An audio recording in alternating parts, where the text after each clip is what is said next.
Welcome back, listeners, to another episode of GBDA on Air. I'm your host, Cindy. I'm your host, Gaurav. And I'm Denise. And today we have our special guest joining us. Hi, guys. So welcome back to another segment of the snack review. I'm here with our year rep, Sophia. And we're here trying some snacks that we've never tried before or like each other haven't tried before. Yeah, so let me start with mine. I got her Sun Chips. Believe it or not, she hasn't tried this before. I heard it's good. So we're going to try that. And then Should we try this first? Yeah. We went to this shawarma place called Four Seasons. But you can get shawarma. Yeah, it's like a shawarma poutine. And there's pomegranate sauce in it, which is what makes it like different. And I don't like spice, and I only put spice on half of it. So we're gonna try that. I'm gonna open this first.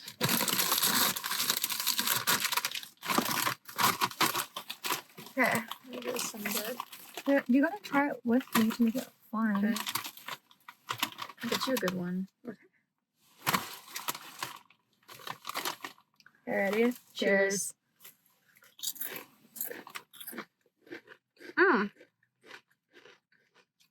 I like it. It's a chip. Yeah, it just tastes like a chip.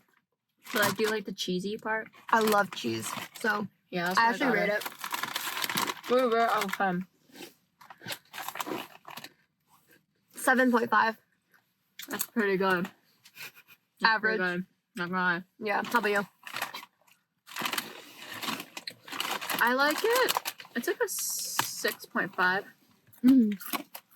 And then this is the shawarma. So it is in Waterloo, and it's at this place called Four Seasons. A little edit. And this is what it looks like. I got garlic sauce on it. I got spicy mayo and hot sauce and pomegranate. Wow. Wait, I actually don't know if she put pomegranate on mine. What if I go back in? Okay. Cheers.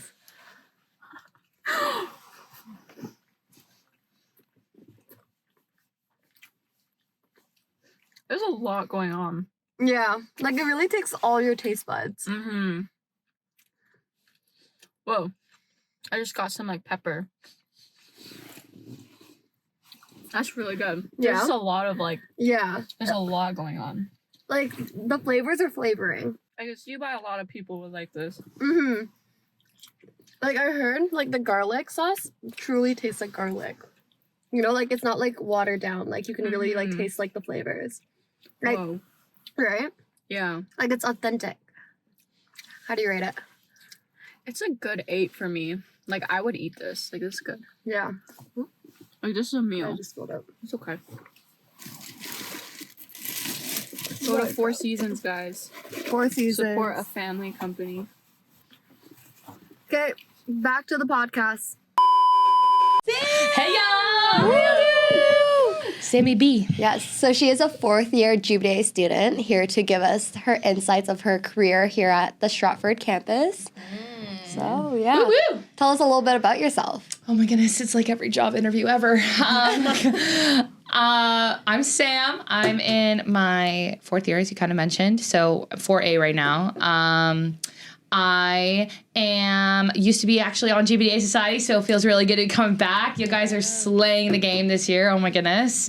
I've done a kind of variety of different things. I'm pretty involved. I live in Waterloo, so I'm pretty involved like in like the Waterloo life, I would say. Like a lot of like, I like to do like in first year, I did all the clubs and all those things. Like I try to do a bunch of stuff. I'm very big like volleyball player, so I'm in like bunch of intramural leagues and love doing all that kind of stuff. And I'm a big, as you can probably tell, big Disney fan.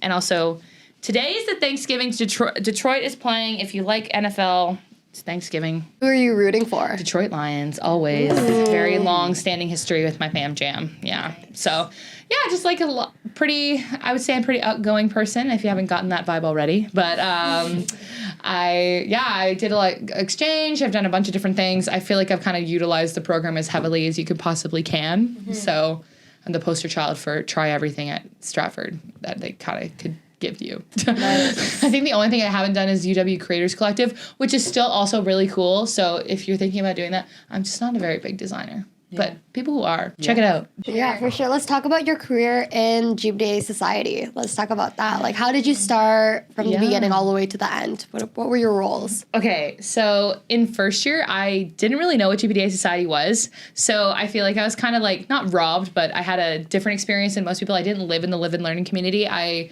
lived at SJ in my first year. So, and I know that a lot of people live there now, but like I was like one of the only, I think I was the only GBDA kid that I knew in that residence. So I was kind of a little bit disconnected from GBDA in first year. And then in second year, like I met a lot more GBDA people, and it was like Graham, who's president now, and like a couple other people like who were on SOC last year, who were all reps. So they were like very heavily involved. I started following like the TikToks that they made and stuff like that. So in second year, I applied to be a rep. And so I was a rep while a lot of people in my year were on exec, because we had a very influential first year. And so I really loved it. Even though we were online for a large majority of it, they really tried really hard to do a lot of stuff. So I was like, okay, this is really fun. I really like doing all these cute events with like students and staff. And I helped out with like March Break Open House and stuff like that. So then in third year, I was like, you know what? I'm a run for election. And kind of thinking about what I wanted to do post-grad, I'm kind of thinking more like social media, digital content management, things like that. So I was like, okay, chief of comms feels like the move. So I was the chief of comms internal technically, but we took a while to have an external, so I kind of did both for a little while, and then lovely Michelle came in and helped us out there. But I was chief of communications for last year. So although I feel like society is one of those cool things where we kind of just do everything. You're like chief of finance, right, Cindy? Yes. So and like you're like doing it's like the podcast. So I think it's like, I thought that it was like one particular role, but the kind of cool thing is I could like jump into everything else, because then I was like the co-chair of like the gala last year. So like I kind of got to dive into a lot of different areas that I wasn't expecting to, and it worked out really well in the end, I think. But yeah. Nice. Yeah, I am now in your position. Yes! Queen Slay! Chief of Comms Unite! I remember I was messaging her all summer. I was like, I need to know what you do. Like, what is your role? Okay, but I'm like, and then I saw you on TikTok with all your like blowing up for your job, and I was like, this girl does not need my advice. Like, I'm like, like you log into Instagram, and I'm like, and then I'm like, then I go on my phone like 20 minutes later and see it's like 5 million views, and I'm like, oh, you do not need my assistance here, babe. I was your biggest fan in the summer. Oh, that is so sweet. That's so good. I didn't even know that so I worked at like a company, I don't know if I can say their name, blank, whatever. But I did work for them for the entirety of the summer, and I did like multiple positions in there. Yeah. And then towards the end, I kind of did like content creation and content management. So the CEO had an idea of like creating like something called like Instagram hacks. So from there, I was like the main person that would do like all these little Instagram hacks and like the stories and what you would post. And I didn't think the target audience would reach so far out. And I was shocked because Graham was like, oh, I saw your video like on my For You page on Instagram Reels. And I was like, huh? I was like, what? Go back. Wait, one more time. What did you say? Yeah. So I was shocked that I got all the way here, considering like I was all the way like in the Middle East, and I was like, this is surprising. So yeah, that's so funny that you saw them. No, it was so good. So that's why I was like, when you were asking me for advice, I was like, okay, I am gonna try my best, but no, you're like slaying. I loved the job. It was a really great time and a really cool team. So like 10 out of 10. Yeah, I do enjoy it too. It's good vibes. It's good vibes. Yeah. Awesome. Let's talk about things apart from GBDA Society, right? So, in first year, what other extracurriculars did you join? Oh, God. Okay, so sad face. I started first year in COVID, so pretty much everything was kind of like shut down as far as joining things. I did join an intramural league. Okay, my floor, we made a soccer team. We were horrible, but... Okay. We had a great time because we kept playing these teams that were like, we thought we joined the beginner league, and then these people show up and they have jerseys. And I'm like, I don't have shin pads. I'm wearing running shoes. Like, this is not what I signed up for. But it was really, really fun. And then I did like volleyball because I play volleyball like on the side. And then it was more in second year that I did more stuff. Like I did like orientation and like soc, and then sports again. And then... yeah, just kind of like a collective of different things. I try to go more events on campus too. I think my job really helped me kind of like figure that out. I'm like, Go to free things. Yeah. Get the bag. Get the bag. What job?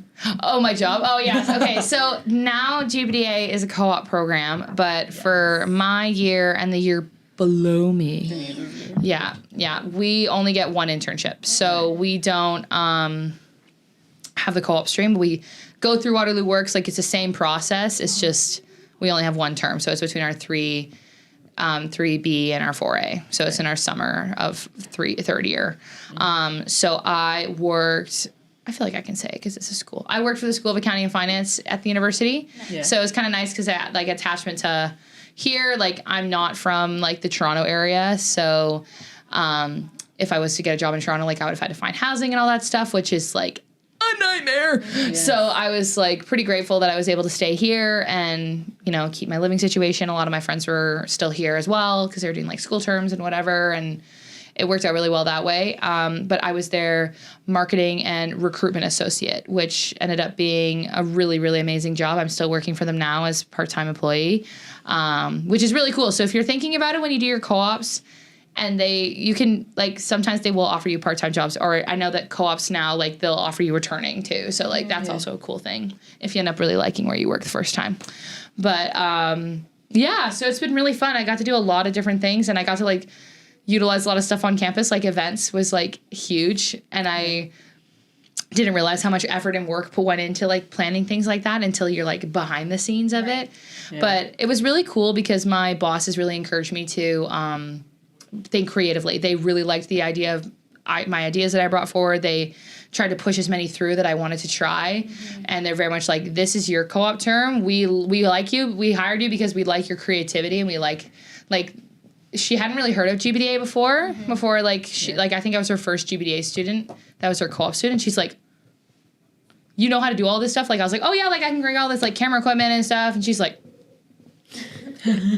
okay. So it was pretty fun that way. But we had a really great time, and I got to like start my own podcast. So this is kind of full circle for me.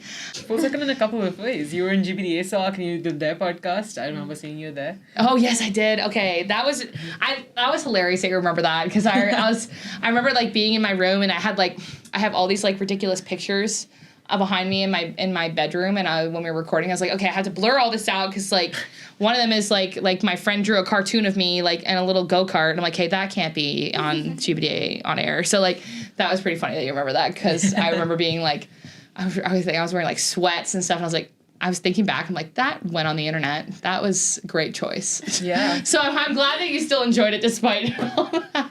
Yeah. But yeah, so very full circle. Yeah, it showed up on my For You page, you know, as I was searching up like design stuff. Or his recommended. Yeah. You went viral. Oh my god, like autographs here, please. Yeah, oh my gosh.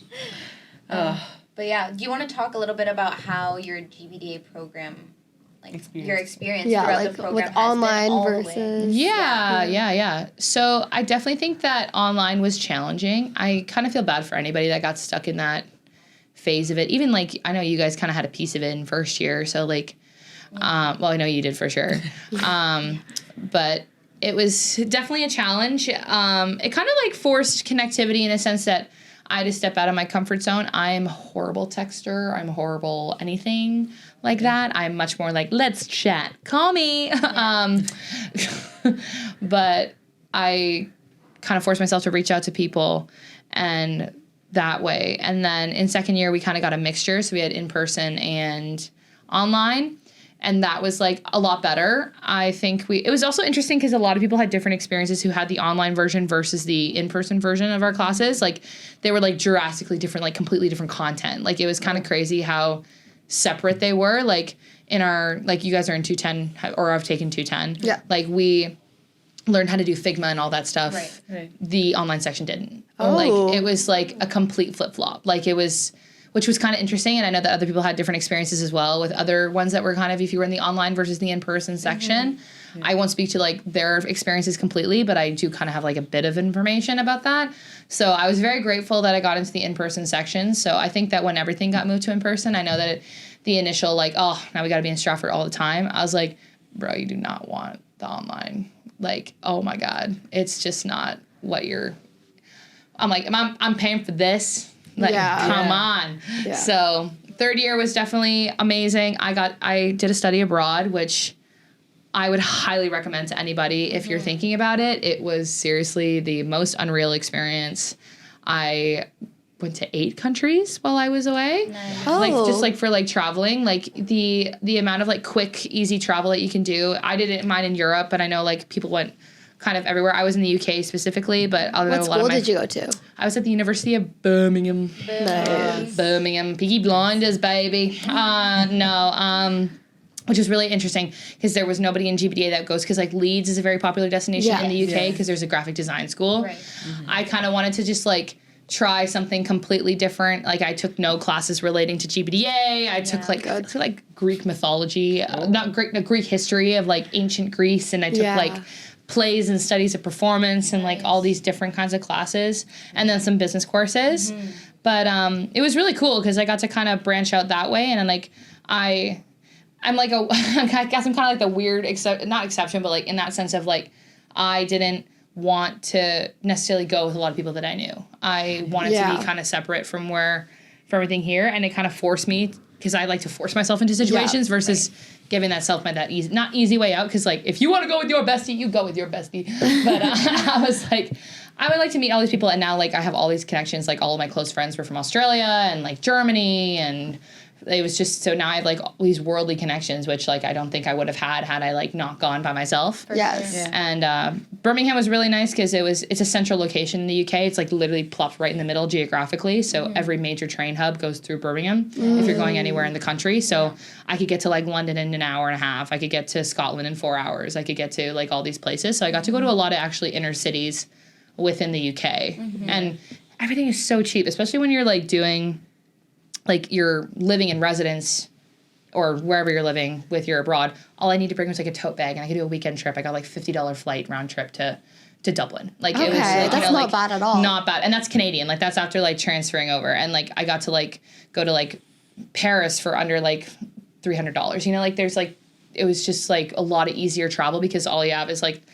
pajamas, a toothbrush, a change of clothes, and then you come back and go back to school. Like it was pretty crazy in that sense. But if you're thinking about it, or if you have any interest in travel, it was seriously amazing. And I feel like it's like the best opportunity to do it because you get to meet people who are also just as interested in traveling. Yes. Because like 9 times out of 10, they'll put you with international students. But I also got to meet local students. Like I played like in a touch rugby league. Oh, wow. Oh my god. Which I will never probably do that again, but it was so much fun. And you get to like kind of dive into like their kind of like school culture. Like it's kind of crazy. Like because of the like the drinking age and stuff, like clubs, they had a club on campus. Yes. And it was run by the students. And I'm like, Yeah, because could not be here. It's 18, right? Yeah, so it's kind of like, yeah, it's 18. So it was pretty crazy that way. But yes, it was really fun. And now 4th year and just kind of diving into finishing up, which is weird on the way out. Crazy. You guys are selecting capstone, right? Oh, no. It's like, it's Touchy just... topic.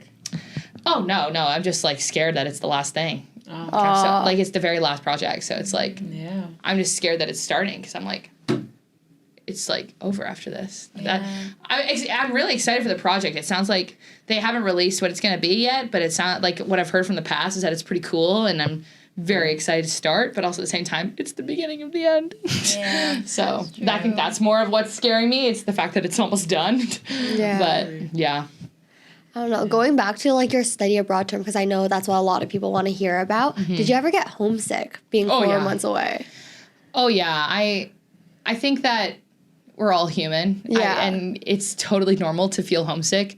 Yeah. I got really lucky in a sense that my parents came with me to drop me off. Oh, nice. So I got to like, and it was very cute because my dad has never been overseas ever. Oh, He's only been out of Canada like to go to like Florida. Like he's really not been very far. And he's a huge history buff. So he was like in Candyland. So it was very cute. But I think that, yeah, it's definitely a normal thing. And that's okay. I just would say, like, you know, just make sure you're in constant communication with your people at home. Like, I would just, when I was sad, I would just, like, you know, call, like, my friend or call my mom and be like, hey, just wonder if we could chat for 25, 30 minutes. And it just would, and you just feel better. Or just, like, get yourself doing something. I think that for me, I'm very much like, okay, if I'm sad, I need to distract myself. So I would, like, go for a walk or, like, go meet up with my friends and go grab a bite to eat. Go hang out, plan a trip, plan something that's exciting. Like, just kind of keeping yourself moving, I think, was a very big, helpful, like, tool with homesickness. But don't be like, I feel like people are like, I wasn't homesick. No. I'm like, okay, well, if it's okay if you are. Yeah. It's not, like, don't consider yourself weak or anything if you're like, I miss my mom. Because I miss my mom. I miss my mom. But it's totally fine to, like, miss that stuff, because then it's like, then you have something to look forward to when you go back. For sure. But I definitely would say try and, like, as much as it is sad, try to look past the fact that you will go see them, you're seeing them again. You will see them soon. Yeah. And try to enjoy your time while you can, but also don't be afraid to feel those feelings. It's not a bad thing. For sure. I wanted to know a little bit more about like how your exam situations were while you were abroad, because I know that they do accommodate UW students to come back a month earlier and take their exams, but I feel like that depends on the school. Correct me if I'm wrong. No, it is kind of school dependent. Everyone has their own like adjustments. I know that for the courses that I was taking specifically, that was the thing about the UK as well, is that their school. This is falling. There we go. Their school system was different in that they don't have like mini assignments. It was like 2 would be your entire grade. So like for my one class, they had an exam and an essay, so the midterm essay and then a final exam. But the exam was during a time when I was going to be back here. So they just had me write another essay. Or like my other class, I just had to write my test early. Or like my other one, my major assignment was just made 100% of my grade. I see. Which was great. So intimidating. But I know that for other students it was different. I know that for like the Australia term, you actually leave in July. Like it's a very different structure to when you're in school. So like they got home early so they could write all their exams. Right. But they also had to leave early, whereas like my semester started the 3rd week of September. So it's kind of like an accommodating in that, but I would also definitely check with like your courses specifically. So when you are picking your courses, look into that, like what kind of like the assignments and the finals are going to be. But they also like for some courses, like I know that some of my friends just had to write their exam like here, like they had to write it online in like February. And I was like, could not be me. So it's just kind of depending on the school and also like but they know international students are coming and they know our semesters are different. So like the partner schools will accommodate, and also when you're applying to the schools that you want to, it'll like say like there will be exam accommodations, like they're like, or they'll say you must do your in-person exams. Like you must be conscious of this when you're applying to what school you want to go to. So it's really dependent on that and what you're willing to give up and what you're willing to do. So I think it's personal. For me, I liked the UK because their semester ended in December. They had exams in January, but they were able to make those accommodations because so many of us were international students. So it's pretty based on your country and also your school specifically. Are there any other challenges that you faced while you were abroad? Okay, I will tell you this because it was so funny that it's like, this is my travel story of life. Coming home was so bad. Oh my God. Oh my goodness. Okay, let me set the stage. Yes. It's December of 22nd of 2022. That crazy storm that kind of went over like Canada and the US. Yes. I flew that day. So I flew from London at 9 a.m. So that's 3:30 in the morning. Sorry, 3 in the morning Canadian time. Or Eastern Standard Time. So I fly out and I land in New York because I had a connecting from New York to Toronto. And that was the scariest landing ever. It was like going down. Like my butt came off the seat. I was like, this is the end. I was like, this is not it. But we landed, thank God. And then as soon as I land, I get a text that my flight to Toronto is canceled. And I was like, no. So we get into this crazy, crazy long line of trying to get our flight rebooked. So now it's like 11 p.m. on the 22nd. So I've now been awake for like almost 24 hours. So I get to the front of the line finally. And the lady goes, okay, so I can book you in on the 26th. And I went, no. I was like, wait, what? Okay, I say like I'm acting all cool. No, I was like, wait, what? No. And, oh, shit. Shoot. I'm going to pause so you can cut that out. but yeah, I got to the front of the desk and she goes, yeah, we can't do anything for you. It's weather related. It's not our fault. Yeah. And I was like, I'm only 20. I can't check into a lot of hotels in New York. And she's like, well, then have your parents check you in. I'm like, they're in Toronto. Why do you think I'm trying to get there? And she was like, I'm sorry, sweetie. It's not my problem. And I was like, But so airlines cool. should be accommodating you. Yeah. I know, it was Especially for actually minors insane. traveling by themselves, because you can travel at the age of 14 on your own, I believe. I know. I Yeah. can't imagine like an accompanied minor. Like Yeah. I'm stressing and I'm like 20 and I've been doing this for 4 months. I can't imagine a Yeah. kid who's like just trying to get to their like other parent or like other family for Christmas, and it's like, holy moly. Yeah. So then I'm like so sad. And another thing that was really upsetting that I was like, this is just a whole other topic. Yeah. But when I started in line, the flights were like in a couple hundred, like I would say like 500 to get to Toronto. By the time I left the line, that same ticket was like $1,400. Oh, wow. So in 4 hours, the airline had the price so that people would pay these ridiculous amount of money to like get it. Anyway, so I'm like, okay, so I get back in and I call my parents and they're like, okay, we'll figure something out. And then they said there were no flights. I booked a flight separately on my own from New York that was going to go Washington to Toronto, but it was Okay. with the exact same airline. So I was like, no flights, my butt. Yeah. So then, but it wasn't until the next morning. So then I couldn't go into the airport yet because it's like usually around 4 hours before you can check your bag. And so this is like midnight and my flight's at 1 p.m. So I can't check my bag until 9. Yeah. So I had to sleep on this like bar stool near baggage check that had near like baggage claim, and the revolving doors kept opening and it was negative 25 outside. So I was like curled up on this little like seat, and this woman came in to like help me, and she came in to like work the bar at like 4 a.m. She goes, sweetie, are you okay? And I was like, Yeah, I'm great. Thanks. that's so good. And she's like, okay. And she like, I was like, oh, I'll have a coffee or something. And she goes, do you want a bagel? I'm like, oh, a bagel will be good. And and I reach for my money. She goes, sweetie, you've been through enough. Let me do this. And she like gives me the, I was like, thank you. So then I get there and we get to, the next day and the flight happens and I get to Washington. And then the flights to Toronto and Montreal were canceled from there. But not mine. Mine was just delayed. Yeah. And but the one before me was canceled. I'm like, now I'm even further away from Canada. Because New York's only 9 hours, Yeah. whereas like Washington's not like 22 hours by driving. And I'm like, no, like this can't be happening. So then the plane gets delayed, and then it gets delayed again. And I'm like on the phone with my parents, and my mom's like, call your dad. I like talk to your dad for now. I need to go to church. I need to go pray. So she goes to like the Christmas Eve mass, and I'm like, what are you doing? Please don't leave me. Please don't leave me. But then finally the plane showed up, and I was like, oh, thank God. So then I get on, and everything's all fine and dandy. And my parents and my brother were talking because my brother lives closer to Toronto, and I'm from Sarnia, which is like near the bottom of the province. Yeah. And the one highway that goes from Sarnia to like London, Ontario, like that connects to the 401, was shut down. Oh. And they didn't want to tell me because I was like, my mom's like, we need to get her home. Yeah. We need to get her home. Yeah. And then I land, and they're like, yeah, so you can't go home tonight.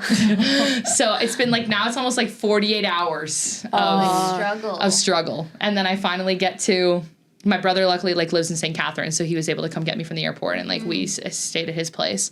And then we had to like wait till the next day so it took me, I left the morning of the 23rd, and I didn't actually get back to my house till 2:30 in the afternoon on the 25th. Oh, wow. It's like Christmas Day. Wow. Yeah. Yeah. So that was like my craziest travel story. You don't have to throw that in, but I just thought I'd throw a little anecdote. Yeah. But Wow. now you can say that I can say I've slept in an airport. So, Yeah. but I mean, I wouldn't be stressed with if flights get canceled, things happen. yes, for sure. I feel like as stressful as that is, I feel like it adds to life. You know, Oh, like yeah. you did it for the plot. That's why you Awful have plot. to go for the study abroad term. You have to like sure. go by yourself. Like as much as like you want to go with like friends and like whatnot, I feel like you have to be prepared to be independent like Oh, that. yeah. Right? Because you have to expect the worst, but do it for the plot. Oh yeah, do it Yeah. for the plot. And like as much as that was like a horrible like incident, it was so funny. Like Yeah. laughing about it at Christmas dinner, we're all like laughing our butts off. Like it was so funny. So It's worth in the the life moment, experience. not great, but that was also like the worst of the worst. That was also like crossing the ocean. The worst I had was like a delay, Yeah. and it was like 20 minutes Yeah. when I was actually traveling. So yes, I would highly recommend it. But yes. So, Sam, we heard that you worked at Disney over this sometime, Yes. right? Tell us a little bit more about that experience. Yeah, it was very, very cool. It's called the Cultural Exchange Program. So I did it in my second summer of GBDA. I'd heard about it in high school because actually the person that introduced me to this program, a lot of his students had done it that were in GBDA or they're now graduated, but they were in GBDA and they had done it before. And he said, well, if you're ever thinking about doing this when you're in university, think about it. And it was shut down because of COVID, and they had just reopened applications in 2021. So it was really, really fast because it was just a very quick process of them reopening the program and then applying. But yeah, I got to work at Disney World in Florida for the summer. It was amazing. I was a lifeguard at the water park. So, like, if you've ever been to Florida, it's called Typhoon Lagoon. It's like got a massive wave pool and all that stuff. So I was a lifeguard there. But there's like tons of different positions that people can have. So it was kind of all over the place. And then you get like put in, like, you have housing that they work out for you. So I lived in an apartment, and actually both of my roommates, 3 of my roommates, were all from different countries. So my friend from Scotland and my friend from Ireland are like 2 of like one of my closest friends from the program. And actually, when I was on exchange, I got to go visit them because I was in Disney from 2022 from June to August, and then I went on my exchange in September. So I actually got to go stay with them and like visit their hometowns and stuff, which was like so full circle, which is so fun. And yeah, it was such a crazy experience. You got to meet so many different people, and you get to, like, they have all these like seminars and things that you can participate in. So you can like, they have like different people from the company come in and talk to you. They have different, like, I know that they just had one because I follow them on Instagram. I think they just had someone who recorded the original like soundtrack in Brave, like the one singer. She just came in and did like a performance for them and stuff. So cool. Like, there's so many crazy things that they've had people come in and talk about. I know that it was kind of like seeing the behind the scenes and kind of seeing how cool it is, how they operate, and but also like getting to meet people who are also big Disney buffs. I wouldn't say I'm quite the poster child for Disney adult as I say that as I wear my Disney Leatherman jacket, but it was definitely an unreal experience, like getting to tour the parks. Like, it's a part of the like package of like working there, and I just got to go. Like, I remember like one of my shifts ended at like 8:00, and I just went to Magic Kingdom and watched the fireworks and went home. Like, it was just like that kind of surrealism of it all, and it was just so much fun. And all you had to do, like, it was like a visa application, so I had to do like some sort of like written components every month just to kind of like talk about my experiences. But it was relatively easy, but it was a longer process of getting the visa worked out, but once you got it going, it's totally fine. But it was super fun. If you're into Disney at all, and it was a great way to make connections as well, which is a big thing, and we all know in business and everything. But if you're thinking about doing it and you ever consider it and you're okay with the 40-degree heat, I would recommend it. But yeah, it was amazing. A little unrelated, but did you take the Disney course? The Arts 140 Disney one? There's a Disney Arts 140? Yeah. You missed out first year. Yeah. When did that get added? That was not there when I was in I am butthurt.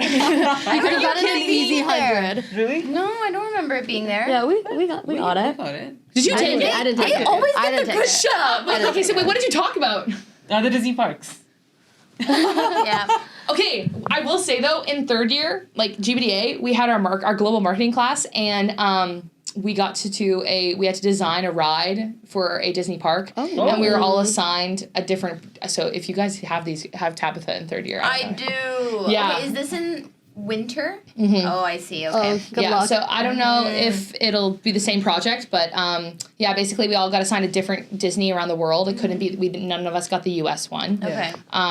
California, Florida, and then we had to design a ride based on that park, and you had to do like the entire marketing strategy. And I went to town. I was having so much fun. Like, it was so funny because my friends were like, okay, so like, does everybody know that you worked at Disney? And I was like, no, I don't know. And they're like, okay, you're in our group because they can't know. And I was like, okay. But it was just so much fun. We ended up designing, like, we got Shanghai Disney, so we designed, like, it was cool to do all the research of what movies are, because around the world, different Disney movies are more successful than others. Yeah. So, like, we did ours based on Coco because that was the most successful Disney film I love in Shanghai. Coco. Yeah, it was so much fun. Oh my goodness. I'm giving a shout out to Brooke because she did this insane design of our cart.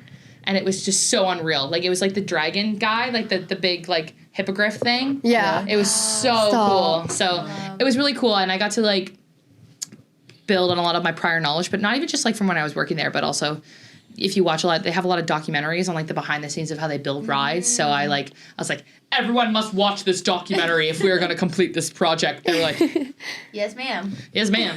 But so that was really fun. So GBDA marketing, I really loved that class, the global digital marketing class. That was really fun. Okay. And it was like a 40-page report, and then you had like a 10-minute presentation, and it was like, and she treated like, okay, you're pitching it to the Disney execs. So we know, like, you're not going to be like, this is the Disney park, because they know what the Disney park is. So, like, dive right into it. It was really cool. And we all, like, got, like, in our, like, little, like, outfits and, like, had a whole thing. That's so cute. So, Yeah. it's something to look forward to in 30. It may not be a Disney project, but it'll be something similar, and that was really, really fun. Okay. Amazing. Definitely looking forward to that. Yes. I have I'm to follow up. nervous. I'm nervous about that. Oh, no, it was really fun. It was really fun. And she gives you, like, and all the stuff that you have to put in it is, like, in the lesson plans. Okay, fair. Okay, good. Because I have 2 follow-ups. Okay. Number 1, 40-page report. Yeah, that's how I was like, I'm nervous. 40-page report. Like, what are we talking about here? And when I say, it was, like, all of your, like, rough draft of your Oh, designs. so like all picture.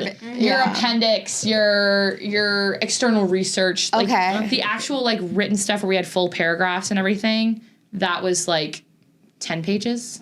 And then you just had the extra, like all the extra information. Okay, So fair. Yeah. Your That's rough drafts, very- your, Not as bad. Yeah. The most yeah, of it. and also like we started it like a month and a half or 2 months before the semester was over. Like you started really early. Okay. And That's you'd be good. surprised at how like quickly like you accumulate that much information. Yeah. It was, yeah, I don't think it was 40. Maybe it wasn't 40. Maybe it was Yeah. 20. I don't know. It was definitely a large Yeah, number of, Definitely. but it also didn't feel like it. Like I wouldn't, like, don't let that number stress you. It was Okay. not Yeah. big. It was Yeah. like, it was a necessary amount of information. Or like it was like making those different like SWOT charts, like that which take up like Yeah. 3/4 of a page. So Yeah. like Definitely. it was just kind of things like that. Okay, Yeah. fair. So don't worry. It was, don't worry. It was totally fun. Yeah. But yeah, sorry, your other follow-up. No, I know the most I've written so far is 23 pages, and that's for a class that Graham, the Prez, and I are taking together, which is, again, insane. But yes. Okay, my second follow-up was, what have been your favorite projects in GBDA so far? Well, that one. Of course, but like beyond that. It was so much fun. Let's do top 3. Let's do Top 3, and then I loved my 201 film, our documentary. Yeah. We did it on, we called it Funding the Future. We did it on the UW dance team. Oh, wow. One of our group members was on the team, so she had like kind of like a weigh in, and we kind of talked about, because they are a varsity sport, but they don't get any funding from the university. Is this what Alex was telling us, I think? Yeah. On the first episode? Yeah. Yes, this Yeah. is what Alex was talking Yeah, about. Alex and I were in the same group. Oh. Yeah. So it was a really fun project. Really loved getting to work with my team and getting to like interview all the students and getting like B-roll, and like I loved the process. And then also I loved 202 for like the writing aspect of it. I loved writing the short film. That was really, really fun. I really enjoyed the 210 project, like the first UX class. I had no experience prior to UX. I had never touched it. Yeah. So it was definitely a very new thing for me. And I just got to play with Figma. It was really great to try everything out. And then we had another project in third year where we got to do a similar, but like it was like more advanced. Yeah. For the So 301? 301 or 2, I think. 302 maybe? The UX class? 310? I don't know. Oh, it's This just is a 310. semester that I wouldn't be here. Oh, I see. So I can't remember. It was in the winter. It was like it was like a digital project class. Okay. It just ended up being a UX thing. Okay. Yeah, Okay. was it Digital Media Project 2 or something? It was like 302. Yeah, I think it was 302. 302, yeah, we have it in the winter. Yeah. Yeah, I think it was 302. And like our prof that year, like we had to relate it to sustainability. Okay. So we made like an app that was like, it was called composting, but we spelled it like calm. Oh. And it was like an app kind of tracking you how you can like, and it was like we had a tied product to it. So it was like a composting bin that would like help you build. It was like a reward system so that you could, the more you compost, the more your partner like companies could like send you gift cards and like Nice. things like that. And then they also like teach you about composting. So what kind of things can be composted? How long should things be composted? If you want to make your own soil, things like that. So that was really fun, and we had a really good time with that project. Yeah. But yeah, definitely the Disney one was a highlight for me. That's just because I love Disney, but also I loved that whole process of like preparing the documents and doing all the external research and like ideating how like the ride's gonna run, because you had to like build a simulation of what the ride is gonna look like. Some people did it in like Roblox, some people did it like on Minecraft, some people actually like 3D designed it. We just did like floor plan and like kind of talked about what was gonna happen, but it was pretty cool kind of like going through that whole process. I don't think I'll ever be a product designer, but it was pretty cool. But yes, so top 3, if you still had to rank them. Top 3. Disney was first. Yeah. Then documentary. Yeah. And then 210. Okay. Nice. Yeah. I know, a lot of group projects, huh? That is our entire degree. If there is 2 words that I can name it, group projects. Yep. Which honestly, as much as it can be annoying, like not even annoying, but like tedious because we're doing so many. Right. That's gonna be your life. Like I think that having a program where they teach you like this is, and also like not even just like working like with people that like getting to pick our groups all the time. Like sometimes our groups were assigned and things like that. Like you're never gonna pick your team, and you just kind of have to learn how to work with people. Like I feel like we're in an industry where working with people is everything. Yeah. Even if you are a freelancer, you're gonna have to work with employers. You're gonna have to work with everything. So having a program where they teach you to do that from the get-go is, I think, really important. And you get like full products out of it, and you kind of get to like go through that process. Even when I was doing like my interviews for my co-op, she was like telling me how I worked through challenges, and I was like, boom, group project that I just worked on. Like, what was a great time that you worked with the team? Boom, group project. Let me just pull that up. Like, it was just the easiest talking points, and you're doing it in your curriculum. That's Exactly. true. Teamwork. Teamwork makes the dream work. Yes. That is a Whoop whoop. Yeah. All right. Well, thank you guys so much for tuning in. We want to thank Sam for joining us today. Thank you so much. And to our co-hosts, Cindy and Garo, shout out to them. And we will see you guys on our next episode. Bye. Bye.